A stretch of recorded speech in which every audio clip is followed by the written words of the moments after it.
இந்த வாழ்க்கை வரலாறு ஒரு மகாத்மாவை பற்றியே. அவர் நினைவிலே இந்த அழகிய சமாதி உருவாக்கப்பட்டிருக்கிறது.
முந்தைய பகுதியில் நாம் ஜுஹு வரலாறு 1 பக்திவேதாந்த சுவாமி அநீதிகளை எதிர்கொள்வதையும் பக்தர்களின் விடாமுயற்சியையும் பார்த்தோம்.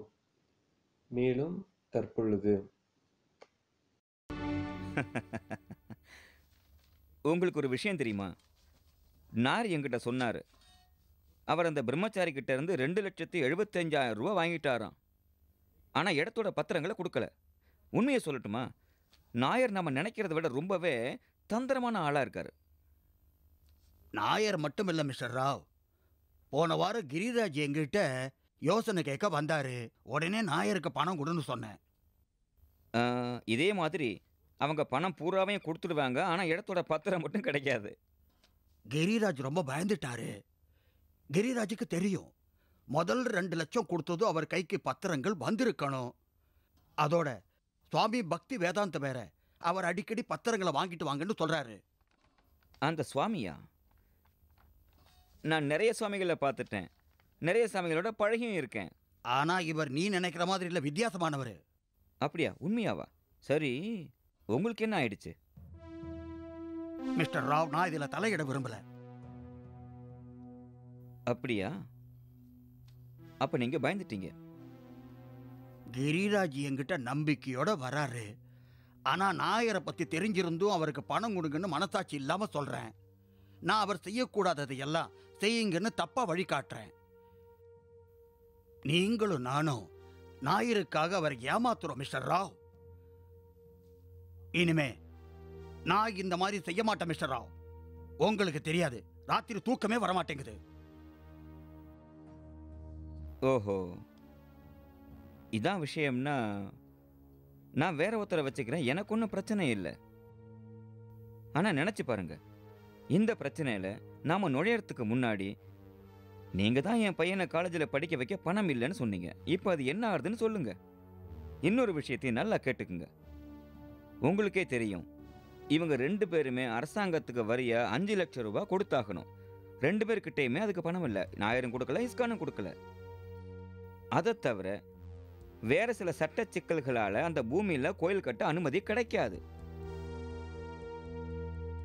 அதனால தான் சொல்றேன், இந்த விஷயம் நிச்சயமா தாமதமாகும். நிறைய பிரச்சனைகள் இதுல குறுக்க வரும். நாம ஏதும் செய்ய முடியாதபடி நிறைய காரணங்கள் வரும். அதனால நாம 2 பக்கத்துல இருந்தும் நிறைய பணம் சம்பாதிக்க வழி இருக்கு. இதுல ஒன்றும் தப்பு இல்லை. நாம ஒன்றும் அதர்ம வழியில நடக்கலையே. நீங்களே யோசிச்சு பாருங்க. ஹரே கிருஷ்ண கிருஷ்ண கிருஷ்ண ஹரே ஹரே, ஹரே ராம ராம ராம ஹரே ஹரே, ஹரே கிருஷ்ண ஹரே.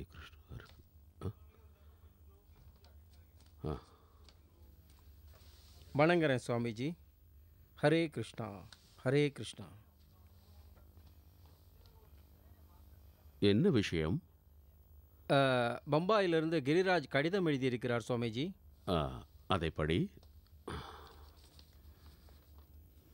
மதிப்பிற்குரிய சுவாமிஜி அவர்களுக்கு தங்கள் பாதம் தொட்டு கிரிராஜ் வணங்குகிறேன். முன்பே நாயக்கிடம் நாம் பேசியபடி முதல் தவணை 2 லட்சம் ரூபாயில் 7500 ரூபாய் கொடுத்திருக்கிறேன் சுவாமிஜி. என்ன காரியம் செய்து விட்டான்? அவனை நாயக் ஏமாற்றிக் கொண்டிருக்கிறார். அவனுக்கு இது புரிந்திருக்க வேண்டாமா?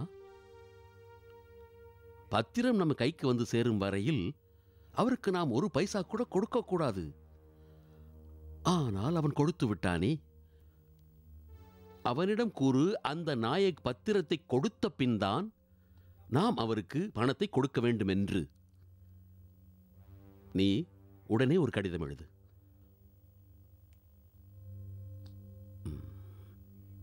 சுமதி மொராஜியை சென்று பார். அவர் நமது சஞ்சாரக் மண்டலின் அதிகாரி ஆவார். ஜுகு நிலம் இந்த ட்ரஸ்டின் கீழ் வருகிறது. அனைவருமாகச் சென்று அவரிடம் முறையிடுங்கள். பம்பாயின் இந்த கோவில் உலகிற்கே வழிகாட்டப் போகிறது. இப்பொழுது நீங்கள் அனைவரும் ஒன்றாகச் சேர்ந்து, அமெரிக்கர்களும் சரி, ஐரோப்பிய இளைஞர்களும் பெண்களும் சரி, ஒன்றாக இணைந்து இந்த பெரும் காரியத்தை சாதிக்க வேண்டும். ஒவ்வொரு விஷயத்தையும் நன்றாக கவனித்து செய்து வாருங்கள். ஏனெனில் உங்களுக்கு முன் ஒரு மாபெரும் பொறுப்பு இருக்கிறது. அதை நிறைவேற்றும் பொருட்டு நீங்கள் அனைவரும் ஒற்றுமையாக செயல்பட வேண்டும். நான் ஜுகு நிலத்தை பற்றி சிந்திக்கிறேன். என்னுடைய விருப்பமானது என்னவென்றால், இந்த கோயில் உலகம் முழுவதற்கும் கிருஷ்ண பாவனாமிர்தத்திற்கு ஒரு மிகச்சிறந்த உதாரணமாக திகழ வேண்டும். பம்பாயிலிருந்து இன்னொரு கடிதம் வந்திருக்கு, நம்ம வக்கீல்கிட்ட இருந்து. ஓ, அப்படியா? படி. அவர் இனிமே ஜுகு பூமி விவகாரத்தில் நம்ம சார்பாக ஆஜராக மாட்டாராம். ஓ, புரிகிறது. இப்பொழுது புரிகிறது. காரணம் உனக்கு புரிகிறதா? குற்ற உணர்ச்சி. அவர் மனம் அவரை வாட்டி வதைக்கிறது. அதுதான் காரணம். ஆம், அதுதான் காரணம். நமது வக்கீலும் நாயக்குடன் கூட்டாயிருந்திருக்கிறார். ஒப்பந்தத்தில் பணம் கிடைக்க தாமதமாவதற்கு அரசாங்கம் காரணம் அல்ல. இவர்கள் இருவருமே சரியில்லை. இவர்கள் நம்மை ஏமாற்ற சதி செய்கிறார்கள். இவர்கள் எண்ணமே அதுதான். இப்பொழுது நாம் நீதிமன்றத்தில் போராட வேண்டும். நாம் நாயக்கிற்கு எதிராக ஒரு வழக்கை தொடுத்தாக வேண்டும். நீ கிரிராஜிற்கு எழுது. அவன் உடனடியாக செய்தித்தாள்களில் நாயக்கிடமிருந்து அந்த ஜுகு நிலத்தை கோயில் கட்டுவதற்காக இஸ்கான் வாங்குகிறது என்று வரும்படி செய். நான் சொல்கிறேன், நீயும் பம்பாய் சென்று விடு. கிரிராஜிற்கு உன் முழு ஒத்துழைப்பையும் கொடு. பக்தர்களிடம் வேண்டுகோள் விடுங்கள். அந்த குறிப்பிட்ட இடத்தில் ஸ்ரீ ஸ்ரீ ராதா ராஸ்பிஹாரிக்கு ஒரு அற்புதமான பிரம்மாண்டமான கோயில் எழுப்ப உதவுங்கள் என்று. சரி சுவாமிஜி. The international society of Krishna consciousness. இதை நிறுவியவர் பரம பூஜ்ய ஸ்ரீ பக்தி வேதாந்த சுவாமிகள். இவர் ஜூஹுவில் இஸ்கான் கோயில் கட்டும் பொருட்டு வாங்கிய நிலத்தில் விவகாரம் ஏற்பட்டுள்ளது. இதன் உரிமையாளர் நாயர் விற்பதாக இருந்தார். முன்பணம் கொடுத்தவுடன் அவர் பத்திரத்தை கொடுப்பதாக இருந்தார். இஸ்கான் பணத்தை முன்னதாகவே கொடுத்து விட்டது. பணத்தை 3 மாதம் முன்பே கொடுத்தும் கூட அவர்களுக்கு கிடைக்க வேண்டிய நிலத்தின் பத்திரம் அவர்களுக்கு கிடைக்கவில்லை. என்ன இது? ஏன் இப்படி செஞ்சீங்க? எதுக்காக செஞ்சீங்க? இதுவரைக்கும் அரசாங்கத்திலிருந்து உங்களுக்கு எந்த விதமான அனுமதியும் கிடைக்கல. ஆனா என் பேரை மட்டும் கெடுக்க பாக்குறீங்களா? பம்பாயில என் கௌரவத்தை பாழாக்க பாக்குறீங்களா? இல்லைங்க, அப்படிலாம் எதுவும் இல்லை. நீங்கள் கோவப்படாதீங்க. கோவப்படுறதுக்கு இதில் எதுவுமே இல்லை.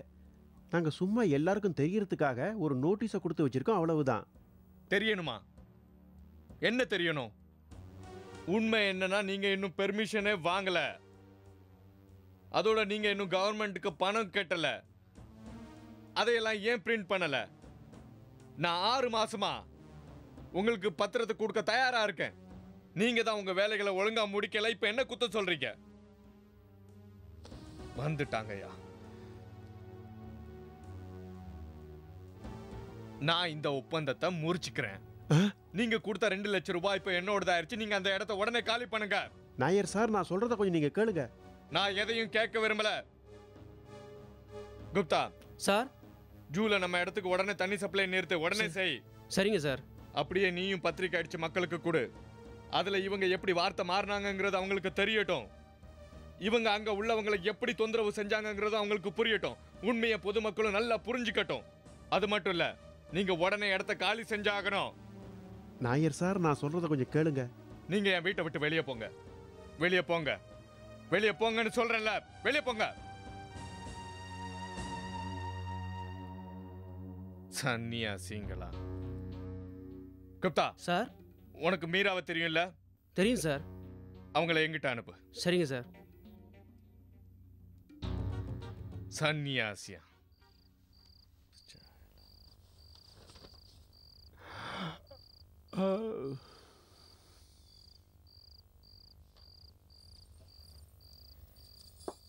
நான் உள்ள வரலாமா? உள்ள வாங்க.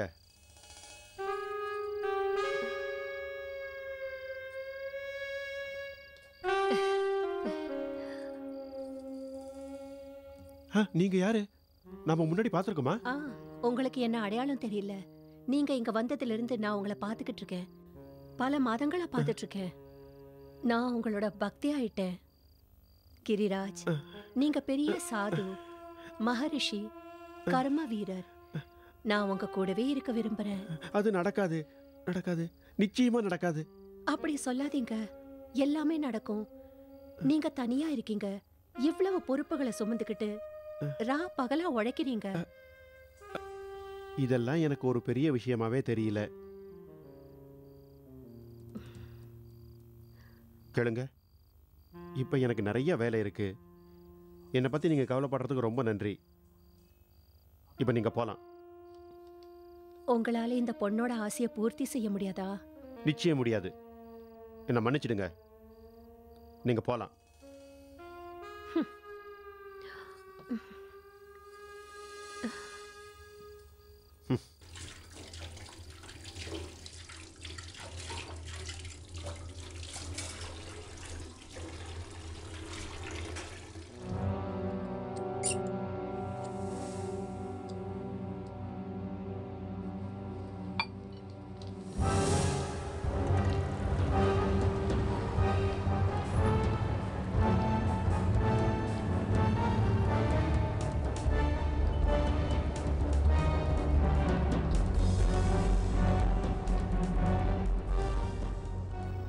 நமக்கு சோதனைகள் வருது.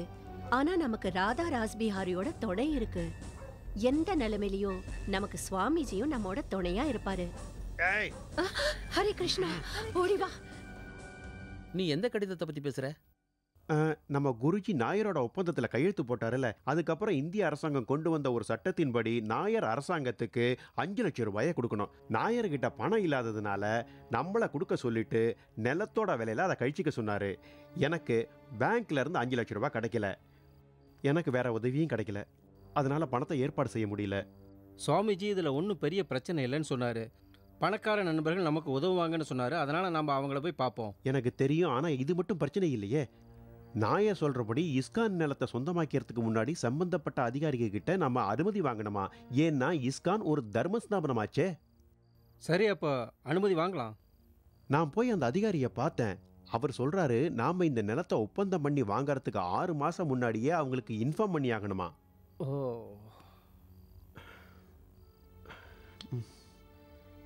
நாயர் இதே நிலத்தை வச்சு சார்ட்டர் இன்வெஸ்ட்மெண்ட்டையும் ஏமாத்திருக்காருன்னு நான் கேள்விப்பட்டேன். அது அரசாங்கத்துக்கும் தெரிஞ்சிடுச்சு. அதனால அவரு அந்த கம்பெனிக்கு எதிராக அரசாங்கத்தையும் தூண்டி விட்டுருக்காரு. அப்போ நாம் என்ன செய்யறது? இந்த மாதிரி ஆளோட நாம் சண்டை போட முடியாது. நம்மக்கிட்ட பண பலமும் இல்லை, ஆள் பலமும் இல்லை. இந்தியாவில் இந்த மாதிரி விஷயங்களை நமக்கு அனுபவமும் இல்லை. சுவாமிஜிக்கு இந்த நிலம் அவசியம் வேணும். இன்னைக்கு இந்த ஒப்பந்த பத்திரத்தை வாங்கிடுன்னு எனக்கு தந்தி கொடுத்துருக்காரு. நாயரை நம்ம கோர்ட்டில் சந்திக்கலான்னு அவர் எழுதியிருக்காரு. நாயரை கோர்ட்டில் சந்திக்கணுமா? இந்திய கோர்ட்டில் வேற அல்லாடணுமா? என்னை பொறுத்தவரை இந்த இடம் நரகத்தை விட மோசமானது. அப்படி எதுவும் நடக்கலைன்னா பேசாமல் பணத்தை திரும்பி வாங்கிக்கிட்டு இடத்த காலி பண்ணிடுங்கன்னு சுவாமிஜி சொல்லியிருக்காரு. நாம் எத்தனை நாள் தான் இப்படி கஷ்டப்பட்டுக்கிட்டே இருக்கிறது? நாம் சட்டவிரோதமாக தங்குறோம்னு நாயர் சொல்கிறாரு. அதோட நம்ம மேலே நஷ்ட ஈடு கேட்டு வழக்கு தொடருவேன்னு சொல்கிறாரு. நாம் எப்படியும் ஒப்பந்த பத்திரத்தை வாங்கிடலாம். இருந்தாலும் பிரச்சனைகள் அவ்வளோ சுலபமாக தீரும்னு எனக்கு நம்பிக்கையே இல்லை. இந்த காட்டில் கோயிலும் ஹோட்டலும் எப்படி கட்டுறது? பேசாமல் பணத்தை திரும்பி வாங்கிறதா நல்லதுன்னு தோணுது. இந்த நிலத்தோட ஒப்பந்தத்தை நம்ம முறிச்சுக்கிட்டா தான் நம்மளோட பணம் நமக்கு திரும்ப கிடைக்கும்னு நாயர் சொல்றாரு. நம்ம உடனே ஒரு முடிவு எடுத்தாகணும். ச்சே, என்ன பிரச்சனை இது?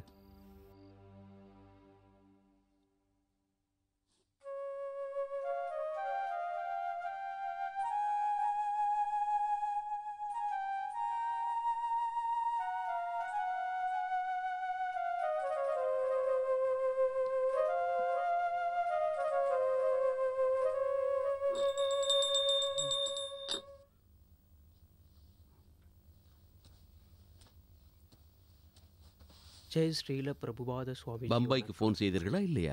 இன்னும் லைன் கிடைக்கல சுவாமிஜி. நான் பம்பாயில் உள்ள கிரிராஜுக்கும் ஷியாம் சுந்தருக்கும் உடனே ஒரு கடிதம் எழுத விரும்புகிறேன். உத்தரவு சுவாமிஜி.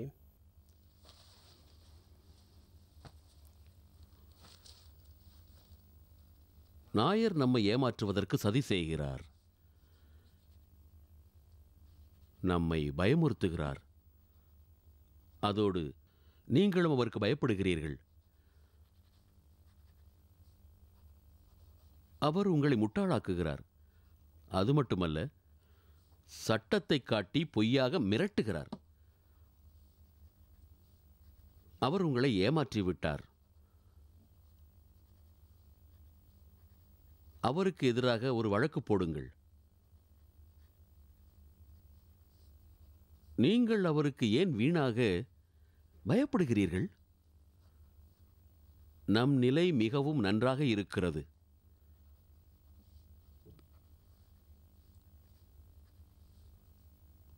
இந்த பிரச்சனையில் இருந்து மீள உங்களுக்கு தெரியவில்லை. ஏனெனில் நீங்கள் பயப்படுகிறீர்கள். அவர் பெரிதாக கத்துவார், உங்களை மிரட்டுகிறார். நீங்களும் உடனே பயந்து விடுகிறீர்கள். உண்மை என்னவென்றால், நாயர் 6 மாதம் முன்னரே முன்பணமாக நம்மிடமிருந்து ஏற்கனவே 1,00,000 ரூபாய்க்கான செக்கை பேங்கிலிருந்து பணமாக்கி கொண்டு விட்டார். இதன் மூலம் நாம் நமது பங்கை நிறைவேற்றி விட்டோம். உடனே இந்த கடிதத்தை பம்பாய்க்கு அனுப்ப ஏற்பாடு செய். விசாகாவை உடனே இங்கு என்னை காண வரச் சொல். உத்தரவு சுவாமிஜி. ஜெய் ஸ்ரீல பிரபுபாத சுவாமிஜி. நமது ஜுகு பூமியில் ஒரு பிரச்சனை ஏற்பட்டுள்ளது. எனது சிஷ்யர்களை அந்த பிரச்சனையில் தவறுகள் செய்யாமல் இருப்பதற்காக ஒரு கடிதம் அனுப்பியுள்ளேன். ஆனால் அது சற்று தாமதமாகத்தான் பம்பாய் செல்லும். அதனால் யாராவது அங்கு சென்று அவர்களை உடனடியாக ஏதும் முடிவெடுக்க வேண்டாம் என்று கூற வேண்டும். தைரியமாக இருக்க சொல்ல வேண்டும். நான் வரும் வரை ஏதும் செய்யாமல் இருக்கட்டும். சரிங்க. இங்குள்ள பக்தர்கள் அனைவரும் அனுபவம் இல்லாதவர்கள். அதோடு முறையாக செய்யும் பயிற்சி இல்லாததால் நேரத்தை அதிகமாக விரயமாக்குவார்கள். ஆகவே பம்பாய்க்கு நீ செல்ல முடியுமா? முடியும் சாமிஜி.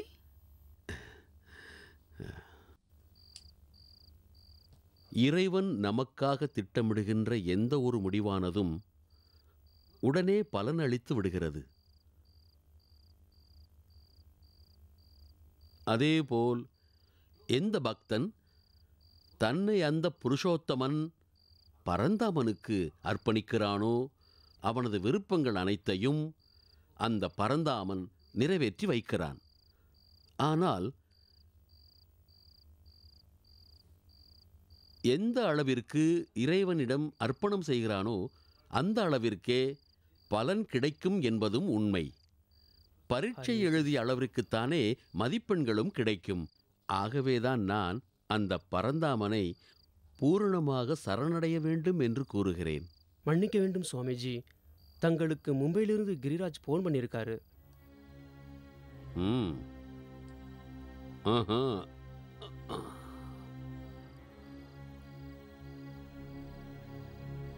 குரு, உங்களுக்கு என்னோட வணக்கத்தை தெரிவிச்சுக்கிறேன் சுவாமிஜி.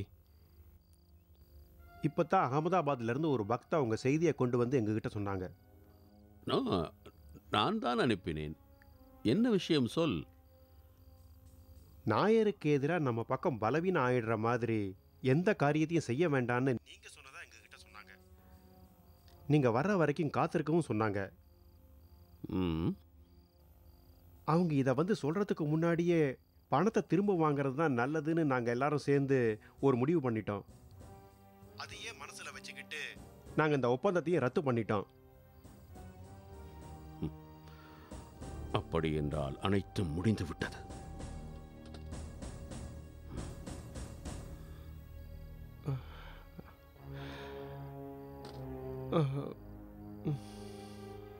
சுவாமிஜி என்ன சொன்னாரு? முதல்ல ஒன்றும் சொல்லலை, அப்புறம் எல்லாமே முடிஞ்சிடுச்சுன்னு போனை வச்சிட்டாரு.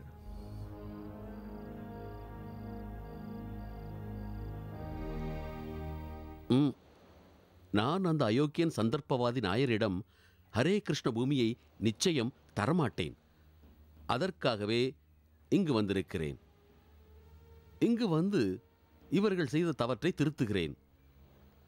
ஒன்று, நாயர் ஒப்பந்த பத்திரம் தர வேண்டும், இல்லை எங்களோடு வழக்காட வேண்டும்.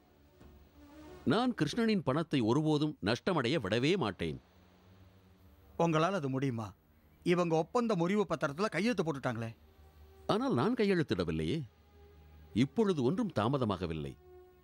நான் எனக்காக வேண்டி அந்த நிலத்தை கேட்கவில்லை. ஆனால் அந்த இடத்தில் ராதாவும் நமது கிருஷ்ணனும் குடியிருக்கிறார்கள். அந்த பூமி கோயில் எழுப்ப மிகவும் நல்ல ஒரு இடமாகும். நானே அந்த தெய்வங்களுக்கு வாக்குறுதி கொடுத்திருக்கிறேன். அதை நான் நிச்சயம் நிறைவேற்றியாக வேண்டும். அந்த நாயர் கம்சனை போன்ற ஒரு அரக்கன். கம்சன் கிருஷ்ணனை கொல்ல 1, 2 அல்ல, பல அரக்கர்களை அனுப்பினான். நாயர் ஒரு அரக்கன், வக்கீல், அரசாங்க நண்பர், அவர்களும் அரக்கரே. ஆனால் கிருஷ்ணன் அத்தனை அரக்கர்களை கொன்று விட்டானே, யாரையும் விட்டு வைக்கவில்லை. நான் கிருஷ்ணனுக்காக போராடுகிறேன். எனக்கு எவரிடத்திலும் பயமில்லை. என்னை எவரும் வெல்ல முடியாது, ஏமாற்றவும் முடியாது. நான் பம்பாயில் செய்த கிருஷ்ண பாவனாமிர்த பிரச்சாரம் நிச்சயம் வீணாகாது. பக்தி மிகுந்த எனது சிஷ்யர்களை எவரும் அச்சுறுத்த முடியாது. ராதா ராஸ்பிகாரியை அங்கிருந்து எவரும் அசைக்க முடியாது. சுவாமிஜி, நீங்களே ஒரு முறை நாயர்கிட்ட பேசி பார்த்துருங்களேன். இந்த பிரச்சனை சுமூகமாக முடிஞ்சாலும் முடியலாம். நான் அவரை என் வீட்டுக்கு கூப்பிட்டு பார்க்குறேன். கூப்பிடுங்கள். நாங்கள் தான் வழக்கு தொடுத்துள்ளோம். ஆனால் கோர்ட்டுக்கு வெளியிலும் சமரசத்திற்கு காத்திருக்கிறோம். இது நல்லதுதான், நல்ல முடிவுதான்.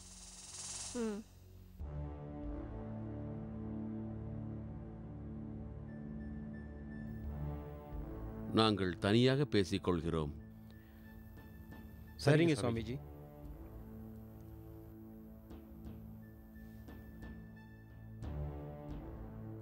இவங்க எல்லாருமே சிஏஏ ஆளுங்க.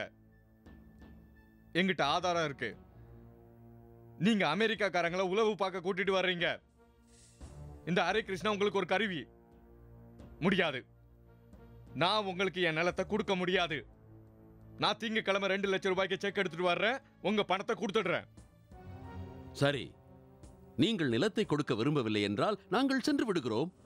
ஆனால் நன்றாக யோசித்துக் கொள்ளுங்கள். நீங்களே அந்த நிலத்துக்கு சொந்தக்காரர் மாதிரி பேசுறீங்களே. உங்களால அங்க இருக்கிறவங்க ரொம்ப கஷ்டப்படுறாங்க. காலையிலே ஊதுற சங்கு எல்லார் தூக்கத்தையும் கெடுக்குது. நான் ஒன்றும் நிலத்திற்கு உரிமை கொண்டாட வரவில்லை. இந்த பூமியின் தலைவன் அந்த ஸ்ரீகிருஷ்ணன். நான் ஒன்றும் அவனை புதிதாக ஸ்தாபிக்கவில்லை. அவன் ஏற்கனவே இந்த பூமியில் இருக்கிறான். நீங்கள் ஏன் சிரமப்படுத்துகிறீர்கள்? பணத்தை பெற்றுக்கொண்டு நிலத்தை கொடுங்கள். அப்படி அதை கொடுக்க விரும்பவில்லை என்றால் உடனே செக்கை கொடுத்து விடுங்கள். நீங்கள் செக்கை கொடுத்து விட்டால் நாளை காலையிலேயே சென்று விடுகிறோம். இல்லை, காலையில் இல்லை, இன்று இரவே எங்கள் பணத்தை கொடுத்து விடுங்கள். பணம் இருக்கிறதா உங்களிடம்? ஆமா, என்கிட்ட பணம் இருக்கு. நான் ஒன்னும் பிச்சைக்காரன் இல்ல. என்கிட்ட பணம் இருக்கு, சக்தி இருக்கு. இன்னைக்கு அந்த சிலைகளை தூக்கி வெளியில எறிகிறேன். கோயிலையும் இடிச்சு காட்டுறேன் பாருங்க.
வசுதேவரின் சொற்களை கேட்டதும் கிருஷ்ணனின் தாய் தேவகி பிரார்த்தனை செய்தாள். ஏனெனில் தன் சகோதரன் செய்த தீமைகளால் பயந்திருந்தாள். அவள் இறைவனிடம், இறைவா, இந்த உலகை படைத்தவன் நீதான், இங்கிருக்கும் உயிர்கள் அனைத்தையும் காப்பவனும் நீதான், அனைத்தும் உன் இச்சைப்படி நடக்கின்றன என்று உருகினாள். அவனன்றி ஒரு அணுவும் அசையாது என்ற உண்மையை அவள் உணர்ந்தவளாயிற்றே. நடுவுல பேசுறதுக்கு மன்னிக்கணும் சுவாமிஜி. கைவிடாத நாராயணன் அவன். அவனை சரணடைதல் நலம் என்று. பம்பாயிலிருந்து ஒரு செய்தி. என்ன செய்தி?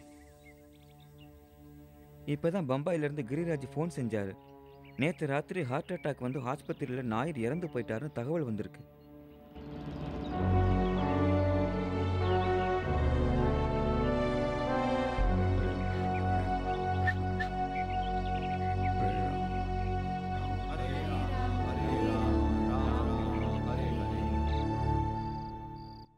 ஐ எம் சாரி மிஸ்ஸஸ் நாயர். எதிர்பாராத விதமாக உங்கள் கணவர் இறந்து போயிட்டாரு. ஆனால் விதியை யாரால் தடுக்க முடியும்?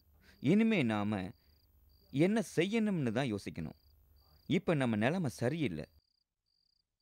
அந்த ஸ்ரீகிருஷ்ண பக்தர்கள் உங்கள் பூமிக்காக உங்களுக்கு பாக்கி இருக்கிற 12 லட்சத்தை தரேன்னு சொல்கிறாங்க. முடியாது. நாயருக்கு அது இஷ்டம் இல்லை. அவங்க உளவாளிங்க. நாங்கள் அந்த நிலத்தை அவங்களுக்கு விற்க மாட்டோம். அவர் கடைசி வரைக்கும் உறுதியாக இருந்தார். அது சரிதான் மிஸ்ஸஸ் நாயர். ஆனால் உண்மை என்னன்னா, அங்கே சிலைகளை பிரதிஷ்டை பண்ணியாச்சு. அதோட தினமும் பூஜைகளும் நடக்குது. அதனால் இனிமே நீங்கள் அந்த நிலத்தை வேற யாருக்கும் விற்கவும் முடியாது. அது நடக்காத காரியம். ஆனா அதை அங்கேருந்து தூக்கிடலாமே. என் கணவரும் அதை தானே செய்யறதா இருந்தாரு. நீங்கள் சொல்கிறது சரிதான் மிஸ்ஸஸ் நாயர். ஆனால் இதனால் நம்ம ஜனங்களோட நம்பிக்கையை சம்பாதிக்க முடியாது. அவர் அப்படி செஞ்சிருந்தா ஜெயிலுக்கு போயிருந்திருப்பார்.